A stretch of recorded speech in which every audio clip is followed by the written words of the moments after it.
Bom, boa noite, meus amigos. Tenho o privilégio de me encontrar com vocês, quem diria, pela 62ª vez. Mas temos um problema a registrar aqui. Opa, temos aqui, parece que tem alguém aqui fazendo aqui mandando uma mensagem subliminar aos nossos espectadores. Vou fazer do universo. Parece que o ministro também é dessa universidade aí, não é, Rodrigo? Foi. Não, ele diz isso, eu não tenho certeza se é verdade, porque considerando o conjunto da obra, ele parece mais um sujeito que estudou em Harvard. Olha aí, parece que temos uma rivalidadezinha no ar aqui. Mas eu gostaria de apontar aqui, como vocês podem estar percebendo, uma ausência já pela segunda semana seguida do Sr. Vitor Loyola. Há quem diga que essa ausência pode estar ligada a questões futebolísticas, uma vez que o time dele perdeu para o meu na semana passada e nos enfrentaremos nessa noite. Então, talvez ele fez uma saída estratégica pela esquerda, mas também, né, vimos aí nas redes sociais o Vitor rasgando dinheiro na frente de pobre, publicando um belíssimo pôr do sol numa praia desconhecida no Nordeste brasileiro. Então, essa semana a gente não pode contar com a presença do Vitor, mas eu não estou menos bem acompanhado por conta disso. Tem aqui meu amigo Marcelo Butcherman, né? Um trocadilho, porque ele é um excelente debatedor. Meu amigo Cleveland Prats, Cle para os mais íntimos, e o nosso zagueiro central, ele, né? Passa o jogador, mas não passa a bola, da medalhinha para cima, Rodrigo Delos. Meus amigos, eu vou começar aqui mandando o recado do seu Victor, que talvez tenha passado esse recado tentando salvar sua folha de pagamento, que cada ausência dessa custa a bagatela de $25 mil declarados, né? Então ele passou aqui o seguinte recado, olha, cadê aqui? Vamos lá. Bom, ele mandou recado, ó, hoje eu estou de férias, mas a Covid só despenca. Nos aproximamos da média de 900 óbitos por dia, o que equivale a mais ou menos 4,3 mortes por milhão dia, né? Então, os números estão bastante otimistas. Aqui em São Paulo já tivemos notícias aí da reabertura plena do comércio, inclusive já temos até data marcada para a presença das torcidas nas praças esportivas a partir do dia 1º de novembro, que quer dizer que o primeiro jogo do Tricolor no Morumbi, lá estarei presente para tirar o atraso, porque afinal de contas eu não sou torcedor de radinho de pilha, sou torcedor raiz, não sou torcedor Nutella. Eu estou lá no meio do povo gritando Tricolor. Bom, vamos começar nosso bate-papo. Vou começar aqui pelo Xará. Xará, essa semana aí a temperatura aumentou, né? O nosso presidente, que nunca pecou pelo comedimento nas palavras, aliás, já quem diga que ele sofre uma certa incontinência verbal, saiu aí soltando. Depois de ter prometido provas numa live, que ele não trouxe, não há como negar isso, ele seguiu batendo aí no TSE, especialmente na figura do ministro Barroso.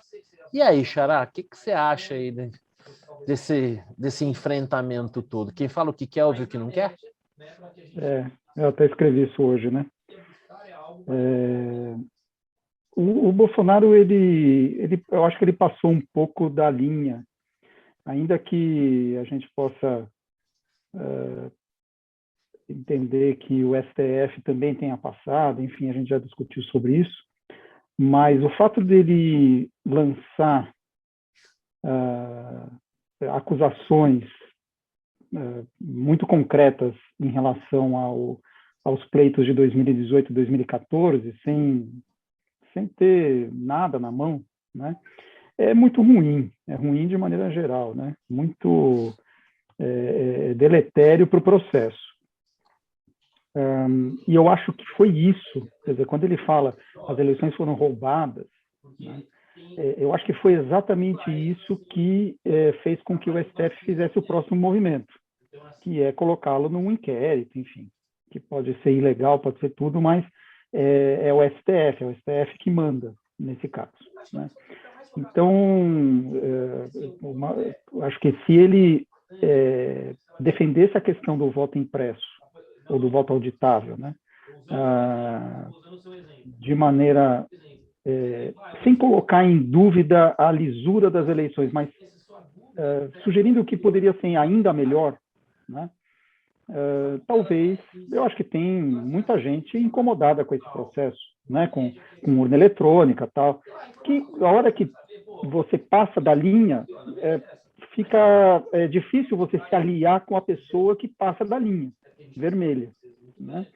Então, ele afastou eventuais aliados nessa luta, a não ser que, e essa é uma tese, que ele de fato não queira a urna eletrônica, ele quer, na verdade, a urna auditável. Ele quer uma desculpa para anular as eleições, né? No ano que vem, se ele eventualmente perder. Mesmo se ele ganhar, porque ele está dizendo que 2018 foi roubado, ele ganhou, né? Então, enfim, é difícil até de entender. Então, nessa briga com ele elegeu o Barroso, né? Mas, na verdade, não tem como brigar com o Barroso. Tem que brigar com o STF todo, né? Não tem como ele eleger um cara para brigar. Não existe isso. Nessa briga com o STF, ele só tem a perder. Não entendo realmente o que ele quer da vida. O Cleveland, você acha que também nessa briga o Bolsonaro está preparando uma desculpa para uma eventual derrota ou mesmo para um eventual segundo turno, já que na última eleição, mesmo ele tendo ganho, como disse o Ceará, ele disse que houve ali uma dúvida em relação à lisura do pleito? Difícil falar, né, Marcelo? Porque a gente teria que cobrar uma racionalidade dele que eu não sei se ele tem, né? E às vezes eu acho que ele é muito intuitivo, mas ele pensa no momento, ele não pensa no médio e longo prazo, né? Então eu não sei o que ele está querendo de fato. A única coisa que dá para perceber é que quanto mais briga ele compra, mais eleitor ele está perdendo. Ele garante aqueles que vão votar definitivamente nele mesmo, independente do que acontecer, mas ele está fazendo algumas pessoas olharem para ele de uma maneira diferente, do tipo, é demais, né? Passou de todos os limites. Como é que eu posso apoiar um cara que não tem limite? E, por outro lado, a gente também tem um judiciário que a gente sabe que não ajuda, né? Eu acho que, honestamente, está tudo errado, né? O que eu tenho dito, as instituições não estão funcionando no país.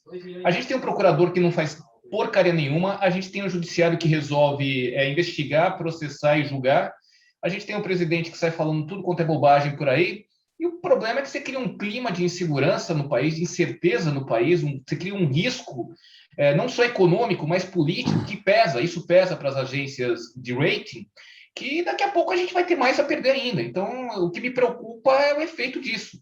No momento em que as contas públicas estão melhorando, com o famoso imposto inflacionário, e que você poderia ter mais cacife para lá na frente segurar eventuais aumentos, reajustes e outras coisas mais. Mas você não vai conseguir. O Brasil está caminhando para um grande buraco, infelizmente. Bom, eu vejo aqui, só para antecipar um pouquinho o próximo assunto nosso, vou perguntar para o Rodrigo, mas só para informar que o Copom acaba de elevar a taxa Selic em 1%, indo agora para 5,25%. Rodrigão, quem que faz mais mal para a democracia? O Barroso, o TSE, o STF ou o Bolsonaro?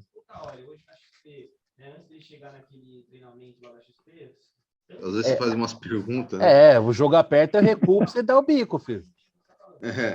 Cara, assim, eu acho que quem faz mais mal para a democracia é um STF violando a lei, sistematicamente. Então,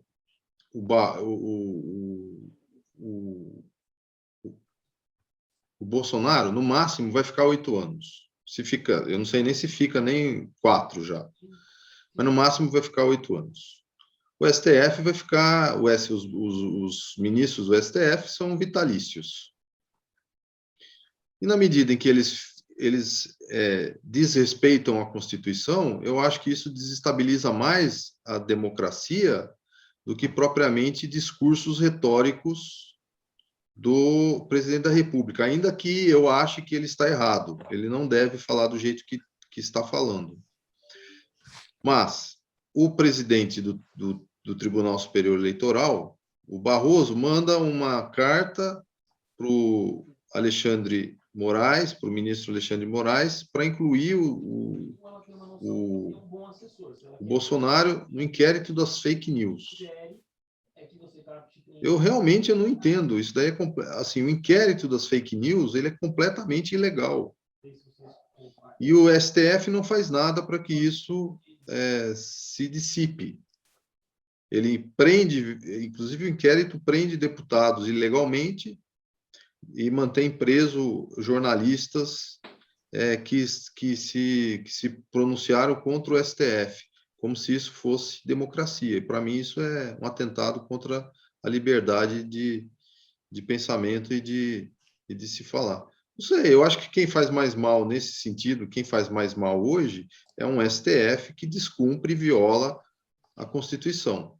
É isso que eu acho. Isso mostra claramente que nós não estamos, como o Cleveland falou, com as instituições funcionando corretamente. O Senado não faz nada, o Procurador da República, concordo com o Cleveland, não faz nada, o presidente não faz não tem nenhum movimento de conciliação. Então é isso que a gente vive. É uma coisa bastante bizarra. Mas, assim, sendo objetivo, o Bolsonaro vai embora daqui 1 ano e pouco, 1 ano e 4 meses, 1 ano e 5 meses, e se fica mais 4 anos, de qualquer forma ele vai embora. O STF não, vai ficar. Se ninguém fizer nada, né? Vai ficar aí. Bom, eu fui meio canalhão agora, porque eu fiz essa pergunta para o Rodrigão meio que para tentar dar uma equilibrada aí no jogo, né? Uma vez que o Xará e o Cleveland, com razão, bateram no presidente. Então, eu vou fazer aqui uma breve digressão no seguinte sentido. Bom, vou começar ali um pouquinho pela live do presidente, em que ele havia prometido apresentar provas e não apresentou prova nenhuma, né?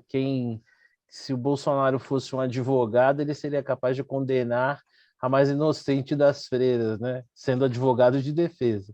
Então, na questão do voto auditável, eu tive esses dias, o deputado Felipe Barros esteve ali no Pânico, e ele fez uma exposição muito razoável, né? Então, acho que teria sido muito mais interessante para o Bolsonaro ter chamado o relator do tema, ter aberto espaço para que ele fizesse a defesa, que teria sido muito mais efetivo do que a fala do Bolsonaro, muito de improviso, e que, ao final, depois de quase 2 horas, ele acaba admitindo que não tem prova nenhuma. Hoje o Xará escreveu, e escreveu bem no Facebook dele, que o Bolsonaro lidera muito mal. E é verdade, até porque a gente lidera pelo exemplo, e em muitos aspectos ele é um péssimo exemplo. Agora, nesse sentido eu convirjo um pouco para o que o Rodrigo está falando. Eu acho que o fato do Bolsonaro muitas vezes agir como um boquirroto não faz dele necessariamente um criminoso. Mas o TSE agir como se for a parte, e sendo que deveria ser um imparcial, a meu ver, ele coloca sob risco muito mais a democracia do que o próprio Bolsonaro, que é um dos lados, né? O TSE deveria aparecer aí como um órgão mediador, né? E talvez até de aplacar tensões, né? E não aumentar ainda mais esse clima. Em relação à estratégia do Bolsonaro, o que eu vejo assim é mais do mesmo de sempre, no que é uma escalada, né? Manter, vamos dizer assim, o moral daquela parcela da tropa elevada, né? Manter essa corda esticada, manter essa tensão, porque tanto ele quanto o Lula tiram proveito da polarização, né? Se viesse a surgir um candidato de terceira via, acho que seria ruim para os dois. Então, ele vai mantendo essa tensão. Eu, particularmente, não acredito que a gente vá caminhar para nenhum tipo de ruptura. Eu acho que a gente tem muita simbologia nesses movimentos, né? Tanto no Bolsonaro falar que não vai admitir, como no Barroso provocar o Alexandre de Moraes. Acho que a gente tem muita simbologia aí, muito cabo de guerra, mas não acredito que a gente vá caminhar para uma ruptura. O que vai, ao final, mostrar se essa estratégia é acertada ou não vai ser ali na eleição, na hora do voto, né? Aliás, eleição que, pelo que tudo indica, não será com o voto auditável, mas o que também causa alguma certa surpresa, uma vez que já foi aprovado em 2015 na Câmara, né? Você tem aí material mostrando sobre isso, né? O STF interferiu na questão, de fato não é uma questão pacificada, mas eu acho que ganha como é que eu posso dizer? Eu acho que muito da desconfiança em relação ao pleito está ligada à reversão do quadro do Lula, né? Num país em que um criminoso condenado com a fartura de provas que o Lula foi cometeu crimes no exercício da presidência da República, está apto para disputar novamente a presidência da República, um país como esse é capaz de tudo. Então, acho que toda desconfiança é válida. Bom, eu havia comentado... Porto, só para complementar aí, eu acho que a próxima eleição, a apuração, vão convidar o Luciano Huck, vai ser num estádio, Sim. com TV, todo mundo vendo o que está acontecendo, porque não dá para ser no TSE. Não tem como mais... assim, uma parte do meu entendimento é de que nós deveríamos ter o tal voto auditável é exatamente para que, no caso de uma derrota do Bolsonaro, ele não tivesse esse argumento, olha, houve ali alguma coisa, né? Então, eu acho que só por isso já valeria a pena. Mas, como você bem disse, esse é um debate que já se tornou inócuo, né? Porque ninguém mais quer, de fato, ponderar sobre as questões. Se tornou um debate totalmente político, onde a razão, a tecnicidade perdeu lugar. Basta você ver um monte de gente que no passado era totalmente a favor e, por um motivo inexplicável, mudou de posição, talvez pelo fato do presidente se manifestar a favor. Bom, eu vou passar a bola aqui para o meu amigo Xará para ele comentar aí a primeira impressão dele em relação à já esperada, eu diria, né, elevação da taxa do Copom. E aí, Xará, a temperatura aumentou? Qual é o sinal aí que a autoridade monetária está dando para o mercado? Está dando uma olhada aqui no comunicado, né? Eles mudaram duas coisas, né? Primeiro, um ponto percentual, não é mais 0,75, prometendo mais um ponto para a próxima reunião e dizendo que vão elevar os juros para cima do ponto dos juros que eles consideram neutro, né? Esse patamar de juro neutro, o mercado meio que considera 6,5, né? Então vai ser acima de 6,5, algum número acima de 6,5, 7, 7,5, sei lá, X. Seria o ponto de chegada. Exato, o ponto de chegada.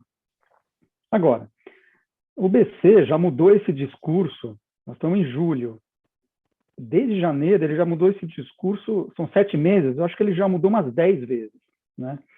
Então, assim, para ele mudar na próxima reunião, não custa nada, né? Tanto que ele coloca a frase dele lá, pode ser mudado, dependendo das condições de mercado, etc. Bom, enfim.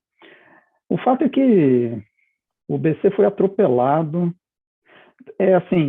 foi um tsunami, o cara olha o tsunami, está lá longe, né? Ele fala assim, é uma ondinha, né? Acho que dá para encarar. Quando vai ver, o cara já está levando carro, já está levando casa, já está assim. Foi a inflação esse ano. É o famoso too little too late, né?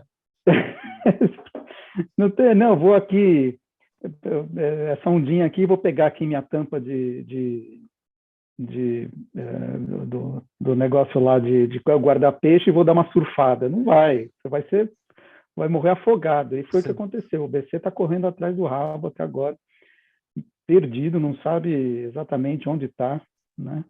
E o fato é que ninguém sabe onde essa inflação vai parar. A inflação já devia estar, nessa altura do campeonato, arrefecendo, o preço de alimento não está caindo, o preço de serviço está subindo, e vamos ver o próximo Copom. E vem auxílio emergencial por aí. Pois é.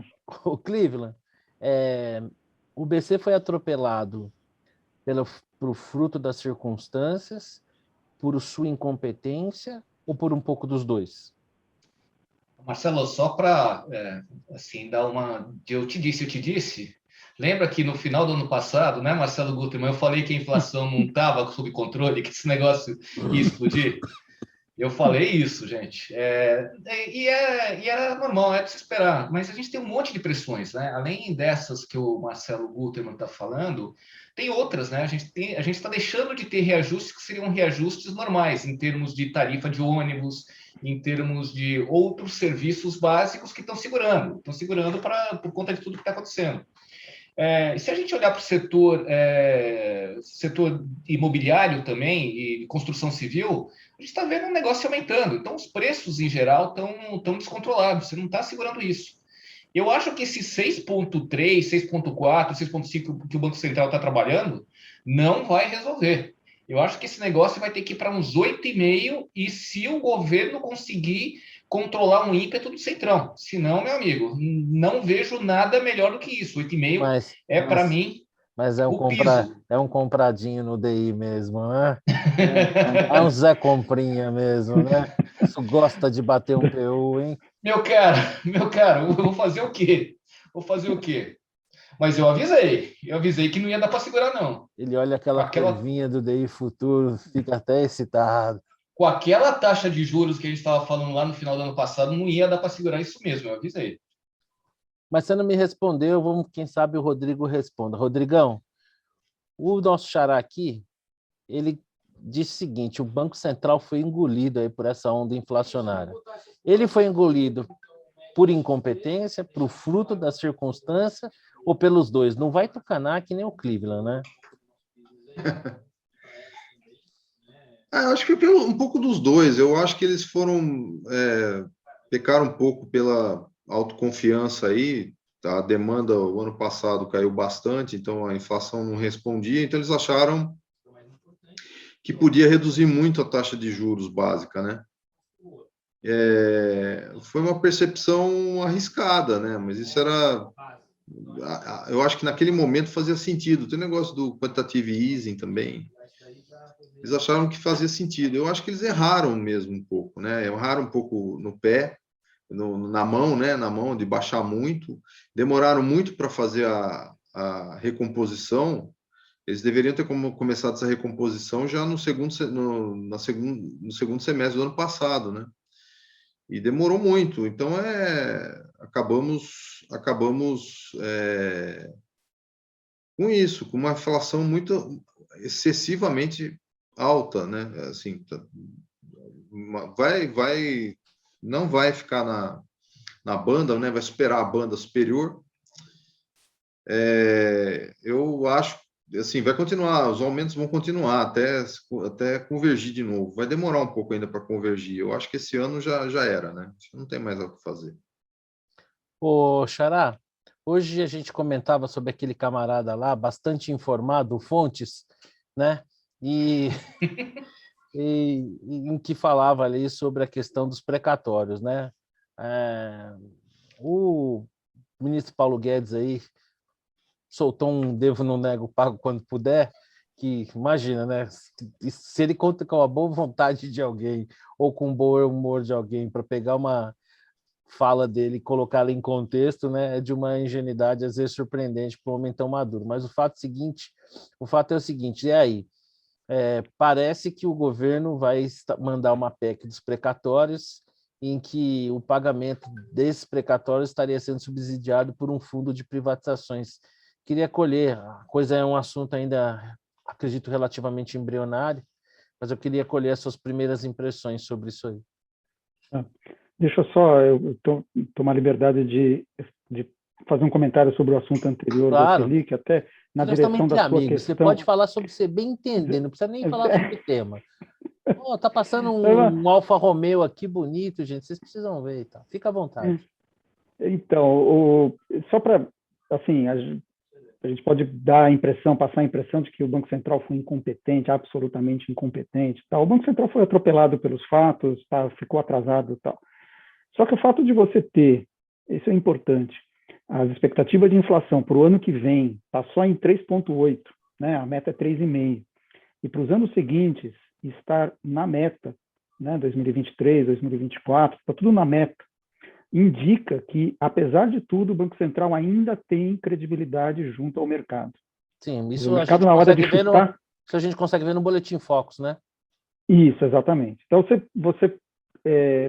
por mais que você tenha tido erros, etc., é um Banco Central que persegue a meta ao longo do tempo. É visto como... É diferente do Banco Central do Tombini, da Dilma, que em determinado momento... 3 anos antes, o pessoal já estava vendo uma inflação acima da meta, porque o cara já sabia que aquilo lá era fake, o cara não estava perseguindo a meta. Mas então, aí era mais do que isso, né, Guterman? Aí, além do Banco Central, era o Ministério da Fazenda juntos, os dois atuando na mesma direção para gerar o caos. Exatamente, o conjunto da obra. Né? O Banco Central... Ainda que o Banco Central tem... Veja, tudo bem, não era independente e tal, mas operacionalmente independente. Sim. Então, se tinha um cara que poderia, eventualmente, até em defesa da sua própria biografia, fazer frente ao que estava sendo feito no Ministério da Fazenda, era o presidente do Banco Central, e não o fez. Então, a credibilidade hoje é muito maior. Pode ser perdida ao longo do tempo, a gente não sabe como vai ser o futuro, mas hoje é outro nível.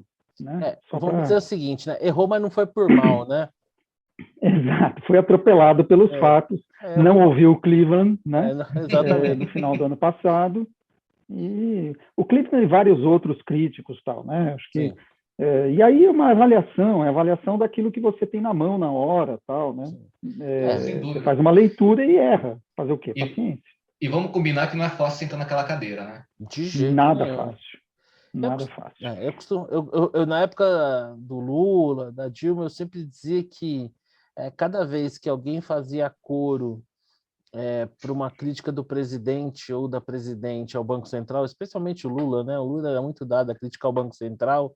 Todo mundo que ia na cola dele nessa crítica estava quebrando um grande galho, né? Porque provavelmente era o Banco Central que estava tendo que agir por conta da incompetência do governo, e não o contrário, né?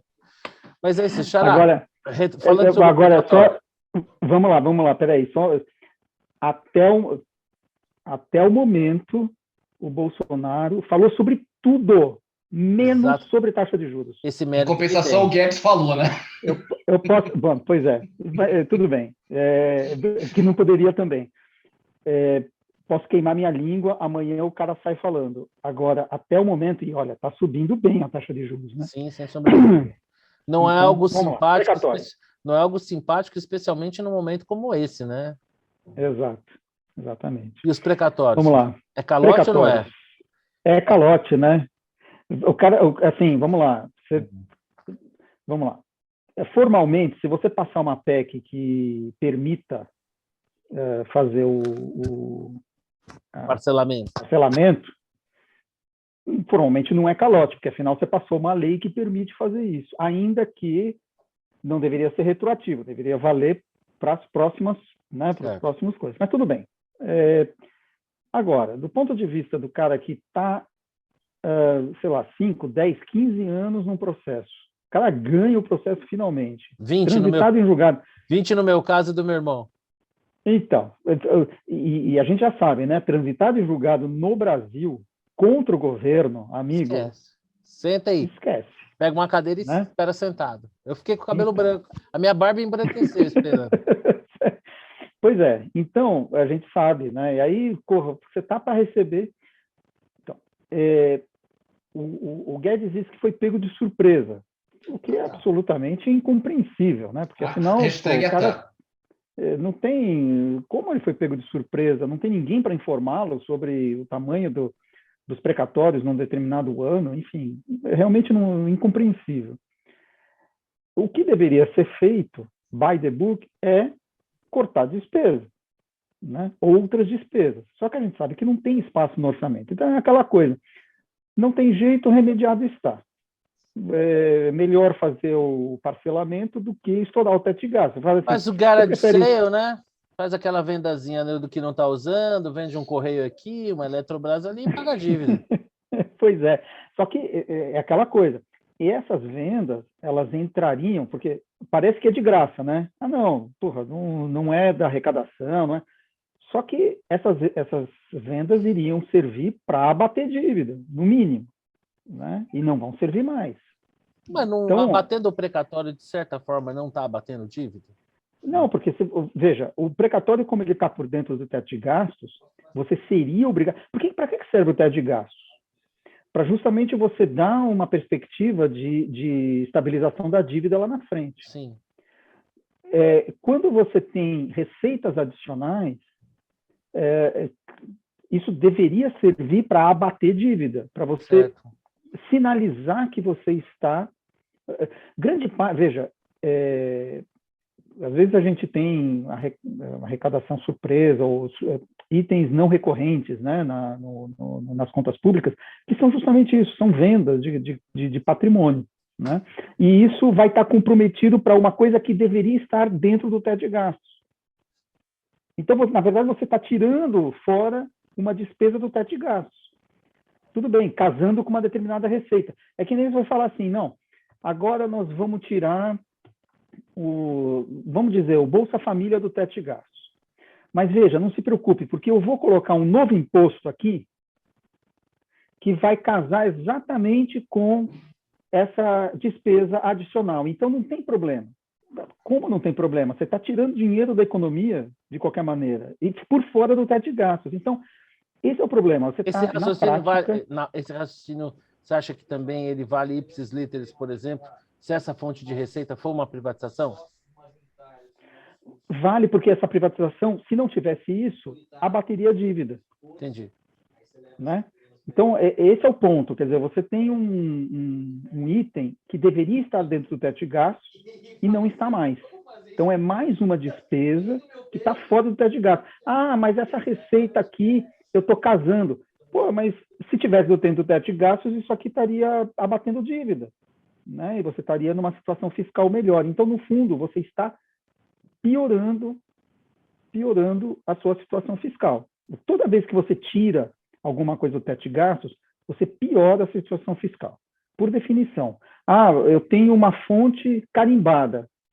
Pô, essa fonte serviria para abater dívida, não serve mais. Né? Então, o fato de você tirar do teto de gastos te exime de cortar outros gastos. Né? Porque sobrou espaço. Esse é o ponto. E mais, tem uma malandragem aqui, porque você vai tirar os precatórios do teto de gastos e aí vai sobrar mais espaço do que tinha antes. Eles vão economizar esse dinheiro? Não. Eles vão aumentar o Bolsa Família. Então, no fundo, eles vão gastar a mais do que gastariam se não tivesse esse parcelamento. Né? Por isso, assim, o que não tem remédio remediado está, você não tem onde cortar, melhor tirar do teto de gastos ou parcelar do que furar o teto de gastos. Agora, que assim, hoje é o precatório, amanhã é outro item do orçamento super importante que não pode ser cortado e, pô, entendeu? E assim vamos. Mas para tirar do teto de gasto tem que pedir autorização para a Câmara, não é? Sim. Tem que ter uma PEC. Tem que ter uma PEC. Essa PEC dos Isso. precatórios é exatamente para essa finalidade. Isso. Ô, Rodrigo, eu sempre achei que eram os economistas que carregavam pequenos pedaços de iceberg no lugar de seus corações, mas eu percebi que ao menos uma parte dos engenheiros também percebi aí um rigor fiscal.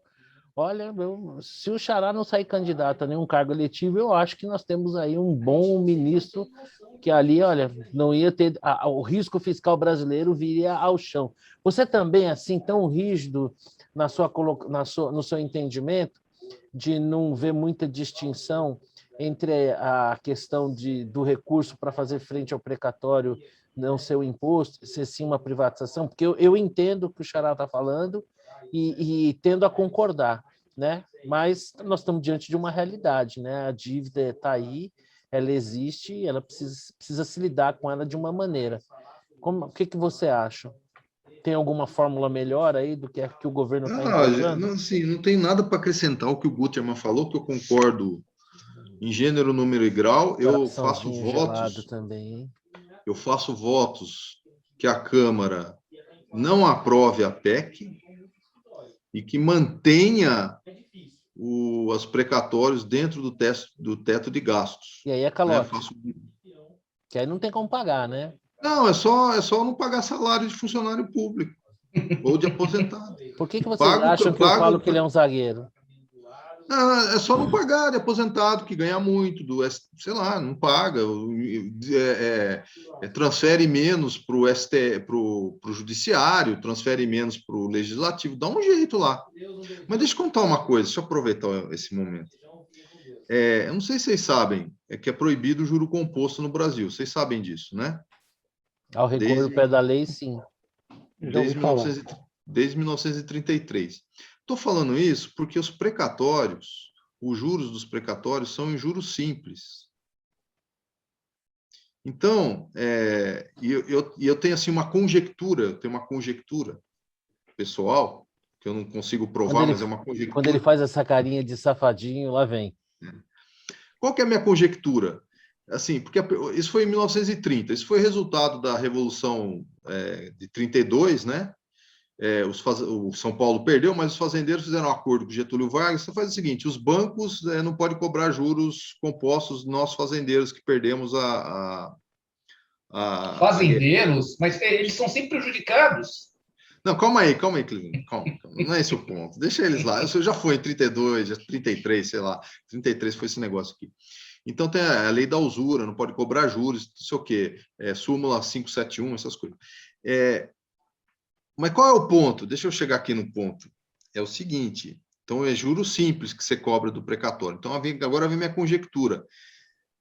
Por que não revogaram essa lei? Esse é o ponto, porque a lei ela é antieconômica, inclusive, né? Mas aí vem a razão de não ter revogado, porque é o governo que paga o precatório. Você já imaginou? Essa é uma conjectura, não estou dizendo que é isso que aconteceu. Mas você já imaginou se fosse juro composto para esses precatórios? Como é que ia ser a coisa? Já imaginou? Pois é. Então é isso. Então compensa então, assim, não pagar.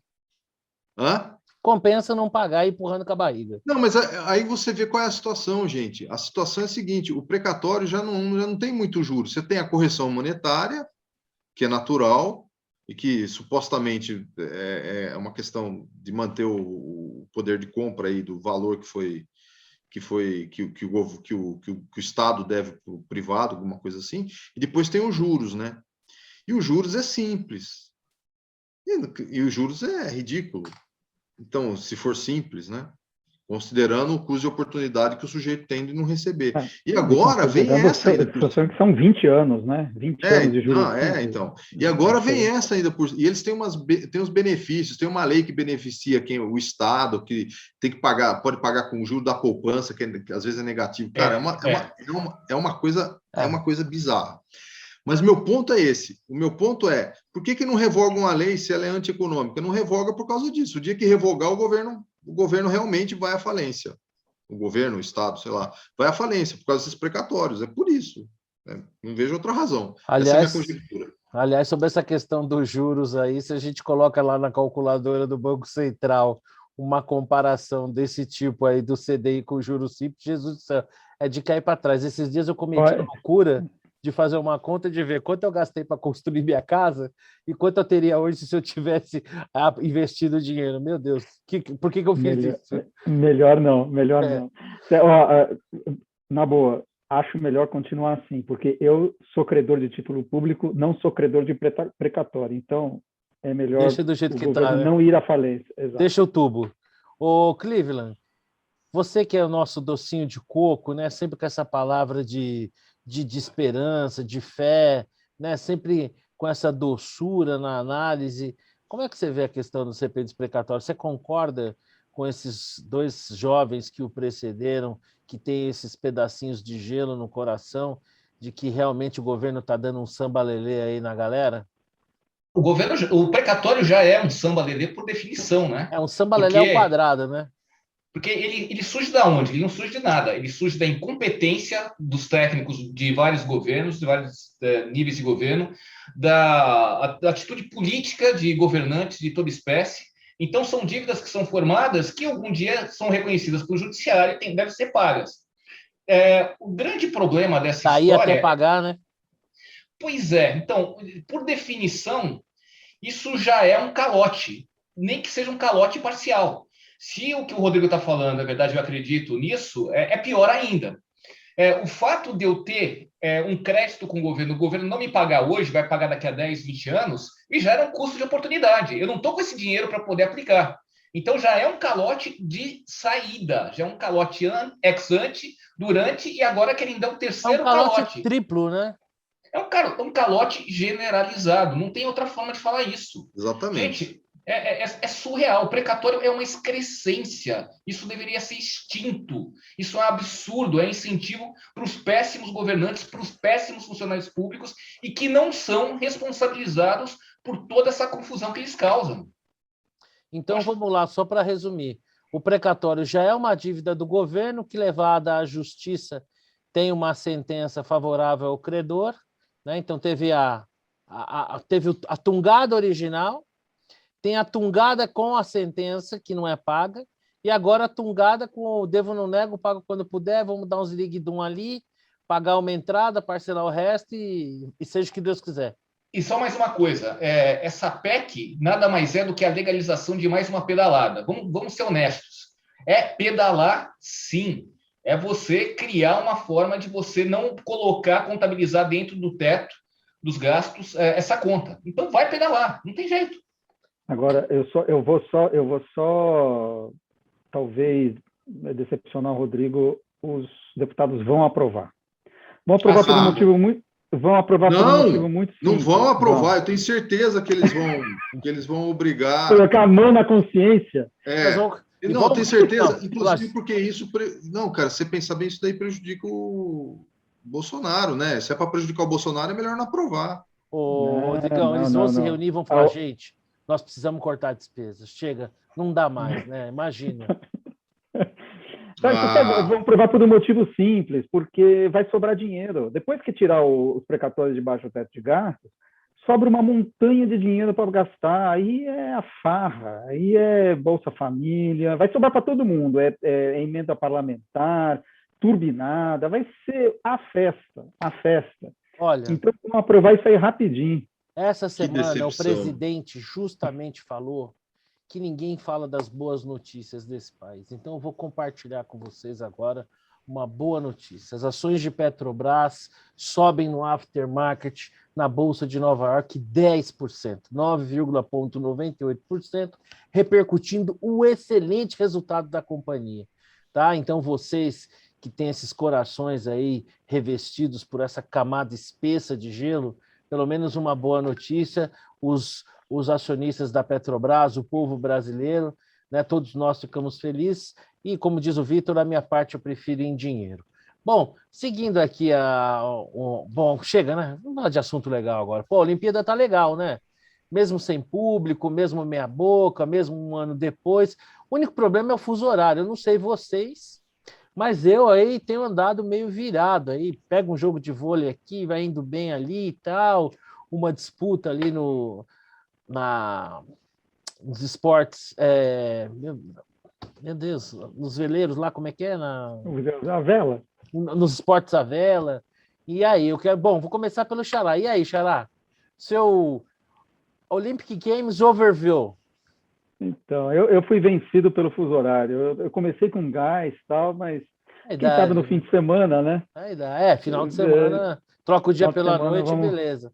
Vamos dar uma compensada, mas eu não tenho acompanhado muito não, só no jornal. A minha bola dentro vai ser sobre isso, eu vou guardar então meu comentário para a bola dentro. Eu também vou, minha bola dentro e bola fora diz respeito aos Jogos Olímpicos, mas eu vou adiantar aqui.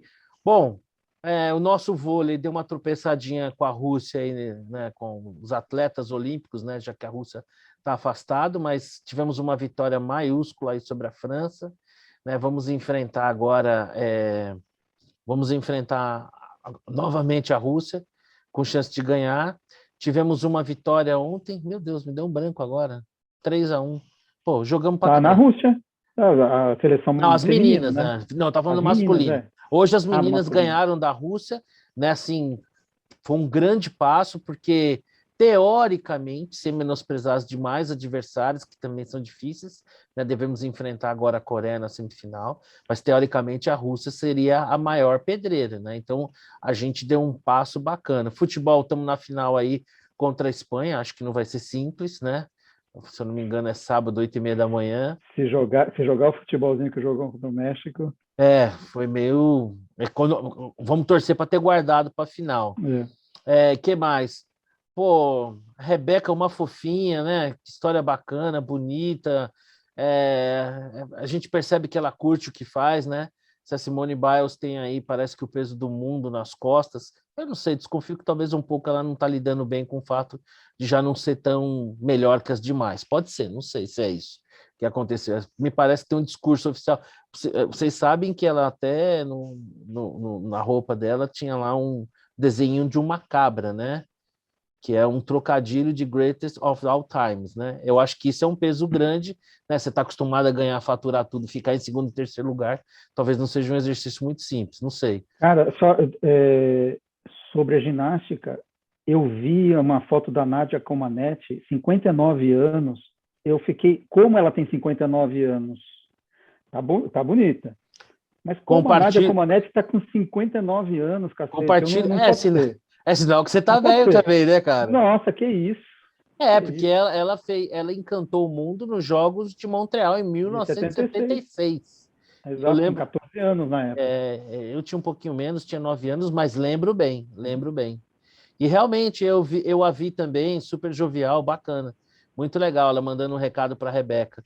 E aí, Rodrigão, o que você tem visto da Olimpíada ou tá aqui no meu amigo ali, que deu 10 horas da noite e dorme? Não, estou parecido com isso, mas assim, deixa eu fazer um comentário que eu não sei, eu tô um pouco impressionado com o quadro de medalhas favorável ao Brasil. O Xará tinha uma projeção, a estatística. Eu né, acho que o seu Xará, o Gutermann vai errar. Eu tenho essa impressão. Não sei se o Brasil vai ter o mesmo número de medalhas de ouro que teve na Olimpíada. Coloquei máximo de 5 medalhas de ouro. Então, mas já tem 3, né? Já tem 3. Eu acho que vai ser mais do que isso. Eu só não sei se bate a quantidade de medalhas de ouro do Rio de Janeiro. Foram 8, se não me engano. Foi isso? Então, não, 3 não, o pessoal né? Tá falando, nós temos 4 medalhas, 4 medalhas de ouro. 4 de ouro, 3 de prata e 8 de bronze. A Rebeca... Isso, desculpa, eu errei uma. A Rebeca ganhou no salto cavalo, as meninas na vela, o Ítalo no surf e a Marcela nos 10 quilômetros, no nado 10 quilômetros, né? São 4 medalhas de ouro. Isso, 4. Isso. Mas, enfim, são 4 já. Então, eu acho que vai passar o de 5 do Gutermann. Só não sei se passa o de 8 do Rio de Janeiro. Só acho que foram 8 ouros no Rio de Janeiro, salvo engano. 6, né? 6? Eu não sei. Mas, enfim, eu estou um pouco, vamos dizer assim, impressionado com o desempenho, né? Eu não sei se é por causa dos novos esportes, eu não sei se, talvez porque seja no Japão, o pessoal que é mais forte não está tão bem treinado e o Brasil foi melhor treinado. Eu acho que não, eu acho que é uma competição, todo mundo está mais ou menos treinado, então é resultado aí do que foi feito, do trabalho aí dos 4, 5 anos que foram feitos entre uma Olimpíada e outra. Talvez seja resultado também da Olimpíada que foi feita no Brasil, que estimulou esse tipo de coisa. Não sei. Mas, assim, de modo geral, estou bem impressionado. É isso. Mas eu acho que... Pode falar, Xará. Perdão. Não, o que eu percebi nas estatísticas é que, de fato, países que sediaram a Olimpíada passam a ter, na Olimpíada seguinte, não é passam a ter de maneira definitiva, mas na Olimpíada seguinte ainda tem um número de medalhas superior à sua média. Isso é verdade. Porque, enfim, houve um investimento para a Olimpíada local, né? E isso acaba, digamos assim, se repercutindo ou espalhando, né? Um dado disso que vocês estão falando é que nos 400 metros com barreira, o Brasil ficou com a medalha de bronze. E detalhe, com o tempo da medalha de bronze, teria sido medalha de ouro na Olimpíada anterior. Então, isso tem uma evolução significativa aí, que a gente vê, por exemplo, também no caso dos 100 metros rasos femininos, em que foi quebrado o recorde de 1988 da Florence Griffith Joyner, que era 10,62, e ficou esse ano com a jamaicana Elaine Thompson com 10,61. Quer dizer, um número absurdo. E nesses 400 metros com barreira, cara, tem um norueguês lá que é sacanagem que o camarada corre, bicho. Meu Deus do céu. Mas o cara sobrou assim. O brasileiro fez bonito também. Aliás, uma simpatia. Me falta o nome aqui, a gente não acompanha todo dia. Alisson, né? Acho que é isso. Alisson. É sensacional, cara. Eu vou ver o nome aqui. E você, o Cleveland, o que tem visto aí da Olimpíada que tem te chamado a atenção assim? Marcelo, muito pouco, viu? Pra falar a verdade. Muito pouco Às mesmo. vezes só eu de jovem aqui, né, cara? Todos senhores, né? 10 horas de pijaminha, meinha, né? Todo mundo dormindo. E eu lá, 3 horas da manhã, assistindo Arco e Flecha. Não, o que eu tô tirando de conclusão disso é que vale a pena investir a partir de agora em clínicas ortopédicas, né? Que a gente vai caminhar bastante no futuro com skate. Em loja de esporte, eu acho que vai valer a pena investir também em época de Olimpíada. Parece que aumentaram muito as vendas, né? Pelo que eu estou sabendo. Então, coisas que você vai aprendendo aí. Mas de esporte mesmo eu tenho visto muito pouco. Como é que foi o futebol, hein?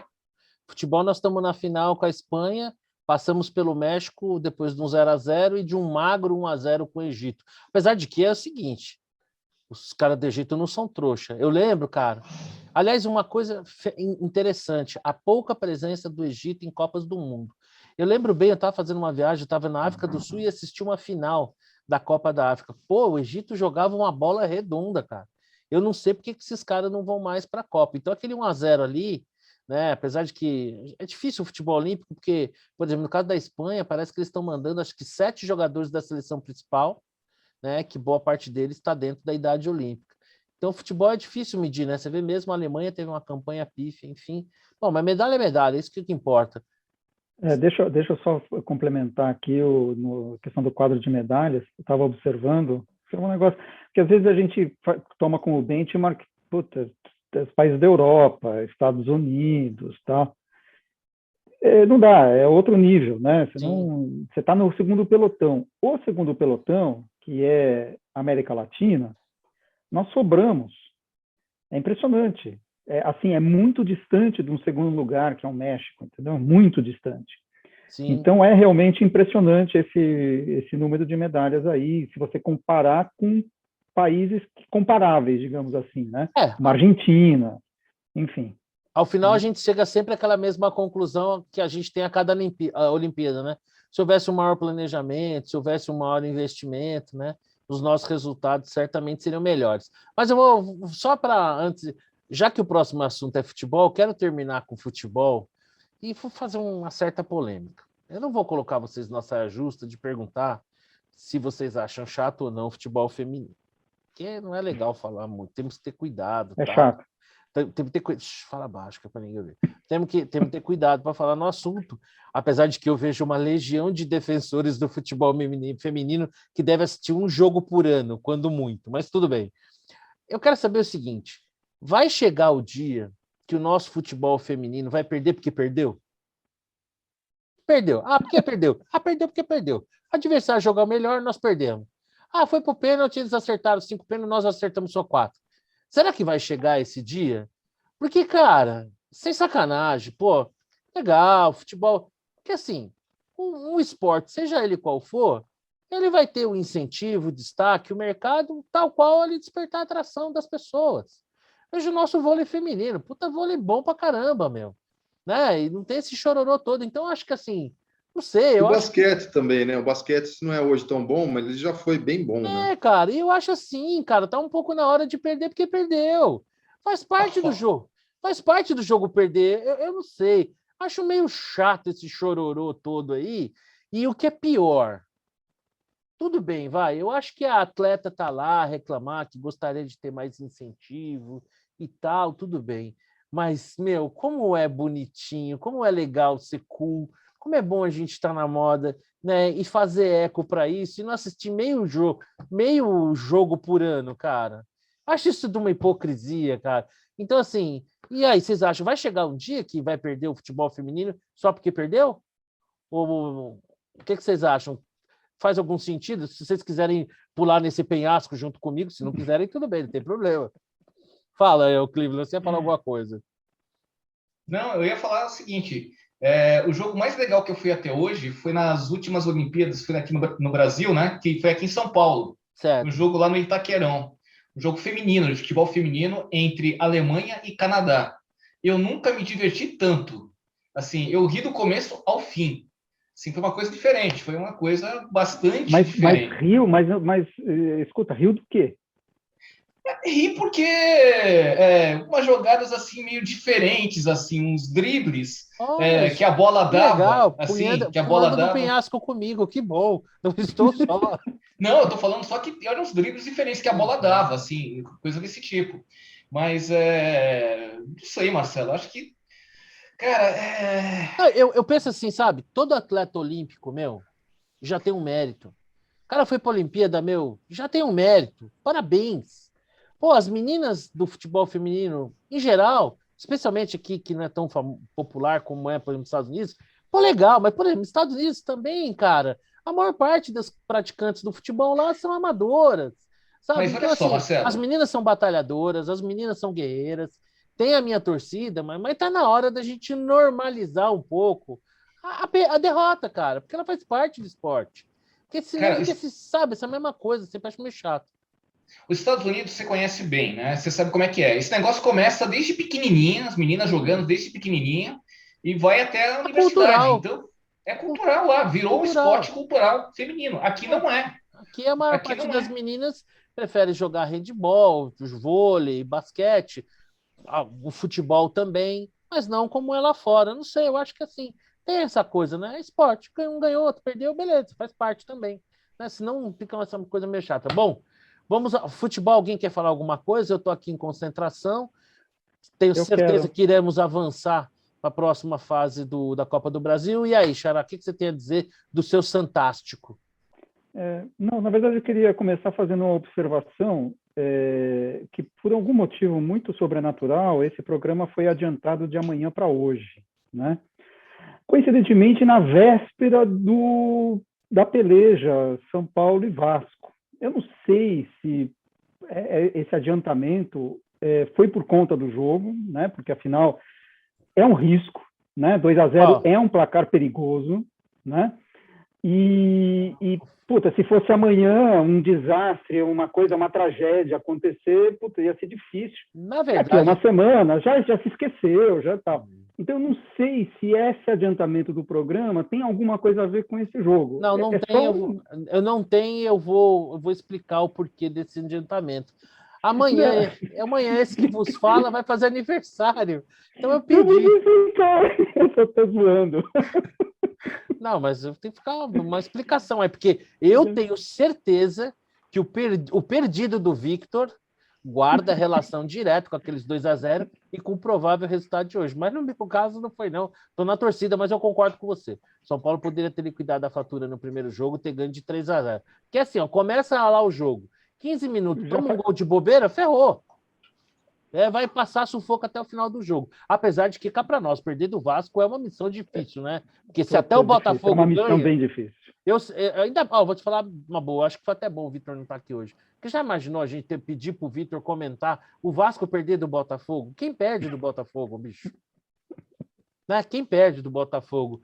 O Rodrigão e Cleveland, vocês querem falar alguma coisa sobre futebol ou avançaremos nas nossas considerações finais? Vamos avançar, Concluímos. vai. Vamos avançar. Bom, semana que vem a gente fala sobre a classificação do Tricolor. Seu time tá no limbo, né? Nem cai, nem sobe. Não tem muito o que falar do Corinthians, né? Você dá risada do Silvinho, né? Tirando da risada do Silvinho, tem muito. Vocês já viram o Silvinho? Sério, falando sério. Vocês já Ele, tá, ouviram? ele, ele Vocês já já entendeu ouviram? que ele tá no Brasil, que ele voltou da Europa para o Brasil? Vocês já Não. tiveram acesso a alguma gravação de preleção, vídeo do Silvinho? Não, Vocês já não, dedicaram algum tempo de vocês para não. olhar o Silvinho durante o jogo ali na lateral do campo? Eu faço o seguinte convite a vocês: procurem ver nesse último jogo Flamengo e Corinthians. Estudem o Silvinho. Cara, para mim, esse cara é um cara a ser estudado, bicho. É um cara a ser estudado. Eu fico imaginando aquela boleirada no vestiário antes do jogo, ouvindo a preleção do Silvinho. Cara, se a gente pudesse ler o pensamento daqueles caras, ia ser muito divertido. Bom, vamos para as nossas considerações finais. Quem que começa? Começar. Pode Deixa eu ver começar, aqui, peraí. Xará. Dá aquele show, Xará, de Vamos lá. compartilhamento. Deixa eu ver se eu já liberei todo Peraí. mundo aqui. Tá todo mundo liberado. Vai lá, Xará. Humilhe os mais Peraí. humildes. Peraí que eu. Ai, demora, viu? Não tem problema, nós temos todo o tempo do mundo. Nós estamos aqui conversando entre amigos. Quem quiser ver, vê. Quem não quiser não ver, tudo bem. Mas quem quiser ver, a gente fica feliz, agradece. Quem quiser comentar, show de bola. Mas aqui é um bate-papo entre amigos, não temos pressa. Eu sempre falo, levei 9 meses para nascer, pô. Não vou ter 1 minutinho, 2 a mais que espere, Pô, não é tudo problema. bem, né? Uma certa demora, ok, mas É, eu esse já enrolei negócio... o que eu Ah, podia, né? vamos lá. Eu vou iniciando enquanto vai preparando o PowerPoint. Você A quer que eu conte... minha... Você quer que antes disso eu conte rapidamente uma piadinha de um afegão que foi para o Rio de Janeiro? Rapidinho, o afegão estava na Vai lá. praia, o afegão estava na praia no Rio de Janeiro, né? E aí ele conta como é que foi essa experiência. Ele fala, mas bate, eu estava lá na praia em Copacabana, um afegão, e veio aquele arrastão, me roubaram a bombacha, me roubaram a camisa, me roubaram o chapéu. Na segunda vez veio um segundo arrastão, me levaram tudo, me levaram a faca, me levaram a bota, me levaram até as cuecas, me deixaram pelado. E, para minha surpresa, lá vem um terceiro arrastão e crau. Me pegaram. Esses cariocas são fogo. Primeiro eles roubam, depois eles fazem carinho. Esse foi Esse afegão, isso é a história de é um foda. afegão no Rio de Janeiro. Mas vamos lá, Xará. Olha, por algum motivo não está funcionando. Eu vou Vai de boa. no básico. Vou no básico. Quer que eu vá comece aqui, Marcelo? Aí você vai tentando? Não, é só. Caramba, peraí. Já vou compartilhar aqui. Peraí.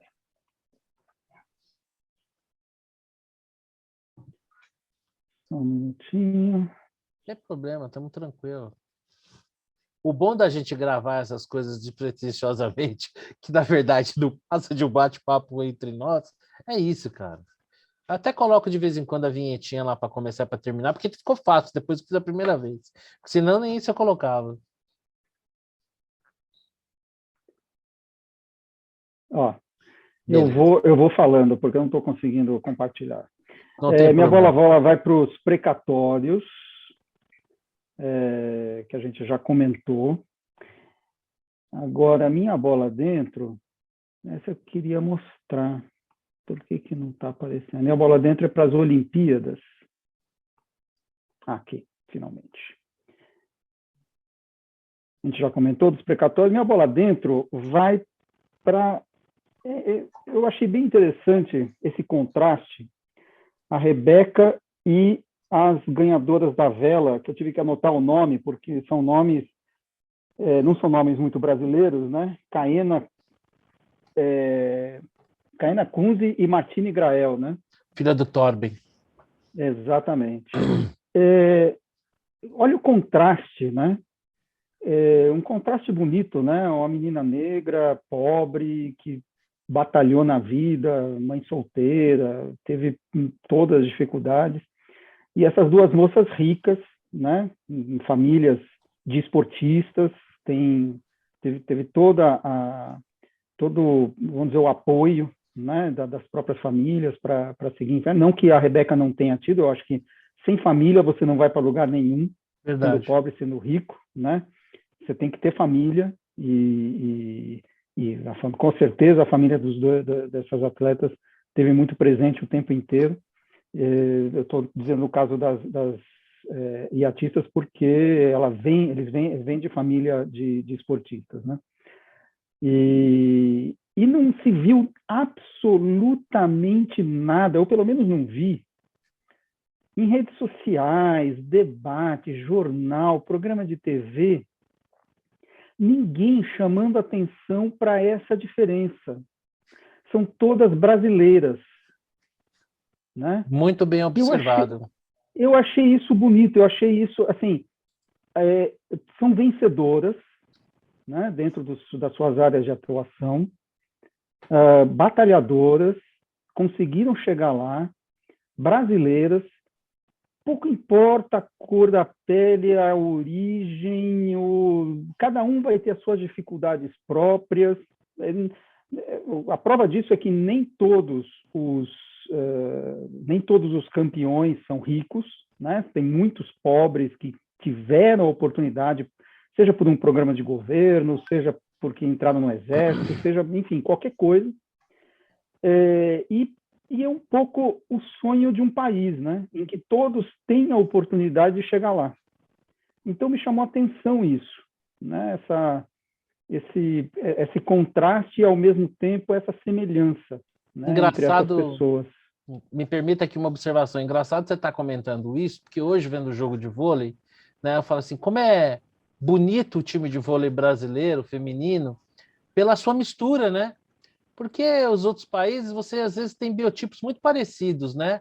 E o brasileiro, você tem uma mistura tão legal. Xará, eu vou pegar uma carona no que você falou aqui, só para abrir um parênteses, uma frase da Rebeca, que eu acho que ilustra perfeitamente isso que você acabou de falar. Eu sou preta e vou representar todo mundo.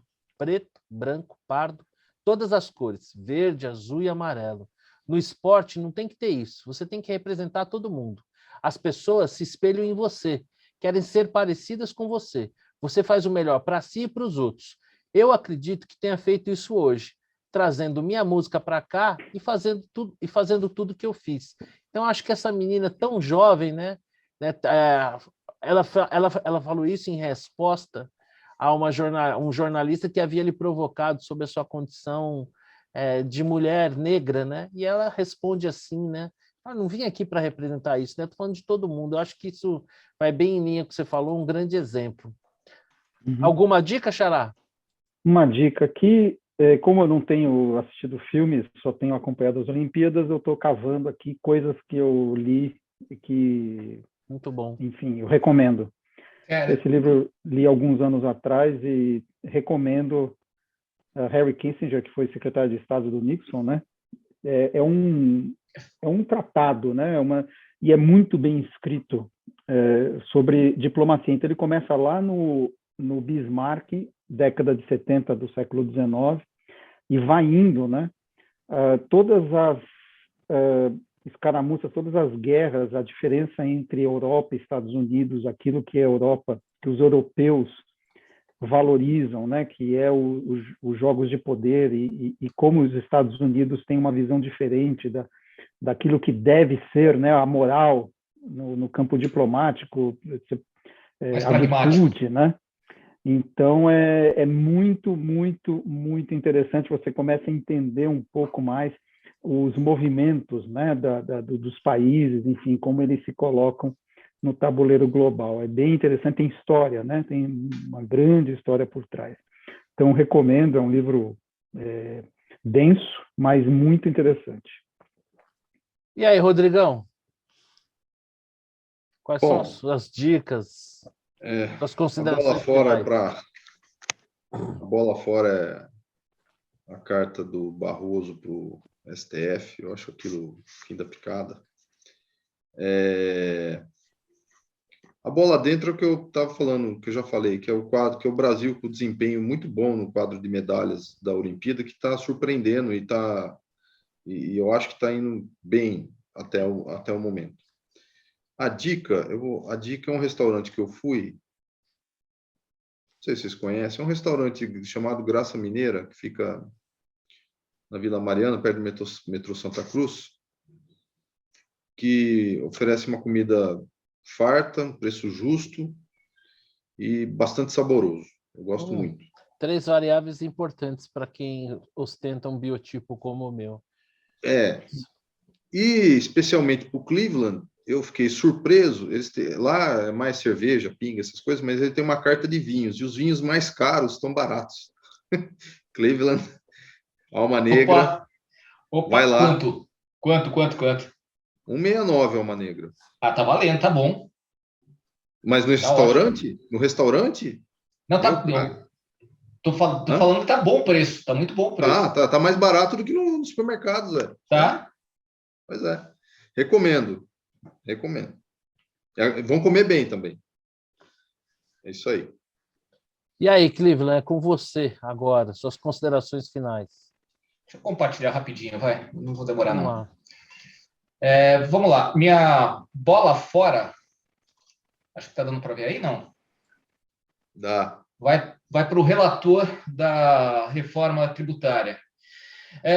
Eu não sei se esse cara está mais perdido que sangue em tiroteio, ele está agindo de má fé e com o objetivo claro de elevar a arrecadação, ponto, né? Principalmente pelo perfil dele de ser um auditor, se não me engano, do Pará, ou coisa do tipo, auditor fiscal do Pará.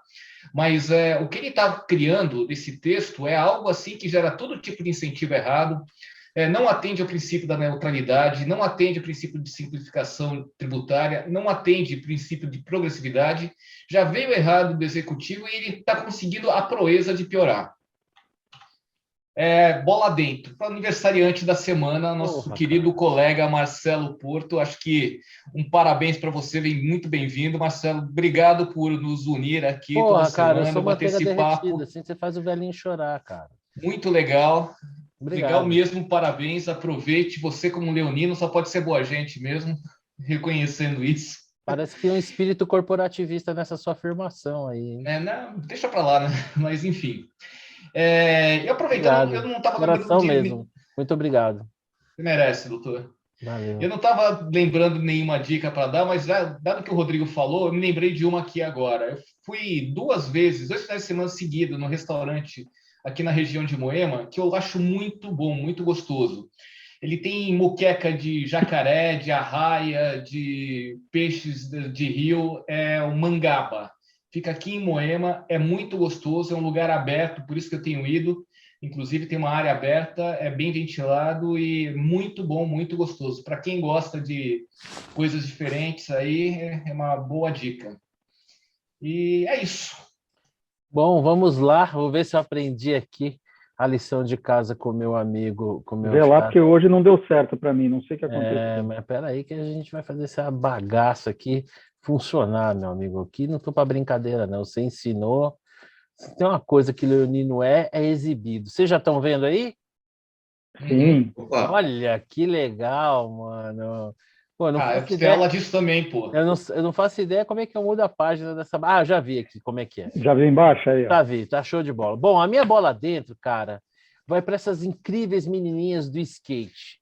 Elas são demais, cara. Eu peguei essa foto aqui, que não tem, por acaso, não tem nenhuma das brasileiras, porque, assim, eu não vi em nenhum esporte o espírito olímpico ser levado tão naturalmente ao seu mais elevado sentimento do que na disputa do skate, cara. Porque eu peguei para ilustrar essa foto aqui das meninas cumprimentando ali a vencedora. Sim, a boa energia, a sinceridade com a qual elas cumprimentam as suas adversárias, né, que as superaram de uma forma muito legal. Como, da mesma forma, tinha uma atleta do Japão que estava fazendo uma volta espetacular e na última manobra ela caiu e isso custou a medalha para ela, ela ficou fora do pódio. Mas assim que ela saiu ali, todas as outras atletas abraçaram ela, né? Então ficou muito legal, porque elas delimitaram a disputa delas literalmente ao esporte e que elas estão todas juntas ali. Muito legal, então, a gente ter o skate nas Olimpíadas, né? Uma modalidade bacana, mas que eu acho que está servindo de exemplo em antítese ao que, para mim, né? E eu respeito quem pensa diferente, seja... aqui ficou bola dentro porque está errado, porque, na verdade, é bola fora. Eu fiz errado aqui o coisa, mas considerem o risco aí bola fora. A comemoração dessa medalha dividida, para mim, na minha percepção, tinha sido uma das mais ridículas imagens que o esporte já tinha proporcionado. E aí algumas pessoas vieram me explicar que o atleta italiano tinha sofrido uma contusão e que durante esse processo de recuperação dele, o concorrente dele, o atleta do Catar, havia sido fonte de incentivo, de apoio, e que a partir dali, né, eles firmaram uma grande amizade e que ali, na disputa da medalha, tendo empatado X vezes, por iniciativa do atleta do Catar e dentro das regras, eles acabaram dividindo a medalha e o atleta italiano saindo comemorar. Essa história de superação, ela já era suficientemente bonita por si só, né? Então, eu acho que ali foi uma atitude, ainda que dentro do regulamento, mas antidesportiva. A meu ver, eu preferiria uma prata mais reluzente do que esse ouro para mim, que ficou meio ofuscado, respeitando quem pensa em contrário. Eu acho que a amizade, a camaradagem, foi muito mais bem ilustrado o espírito olímpico na imagem anterior, nas meninas do skate, do que nessa divisão da medalha. E eu acho que eles teriam que ter disputado e teria que alguém ter tido a medalha de ouro e a de prata, e a trajetória dos dois seria respeitável e admirável por isso, mas para mim essa divisão aí ofuscou um pouquinho. A minha dica é o seguinte: bom, eu trabalho no mercado financeiro, como todo mundo sabe, né? Cada dia mais e mais pessoas se interessam, né, por fundos imobiliários, né? Obviamente, como todos os tipos de investimento, existem riscos embutidos, aqui não é uma sugestão de investimento, mas para aquelas pessoas que têm interesse em se informar mais nessa modalidade de investimento, esse site é bem bacana, é o Funds Explorer. Ali você consegue encontrar todos os fundos que são negociados em bolsa, com uma quantidade de informações bastante interessante. Então, para quem tem interesse no tema, para quem quer se informar melhor sobre o tema, essa é a minha dica. Bom, meus amiguinhos, como é bom encontrar vocês.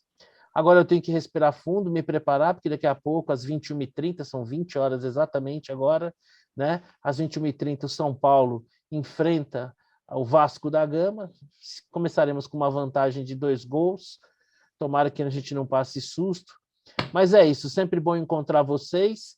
Semana que vem nos encontramos num espaço mais curto. A partir da semana que vem a gente vai começar a gravar às terças-feiras, né? E é isso. Vocês tenham um bom final de semana aí. Agradeço a todos. Vocês, sem pretenderem, já me deram meu presente de aniversário, que é estar aqui comigo. E um agradecimento especial ao Cleveland pelo carinho, tá bom? Fiquem com Deus, um grande abraço e até semana que vem. Abraço. Até mais. Tchau, tchau. Valeu, tchau, Tchau, tchau. tchau.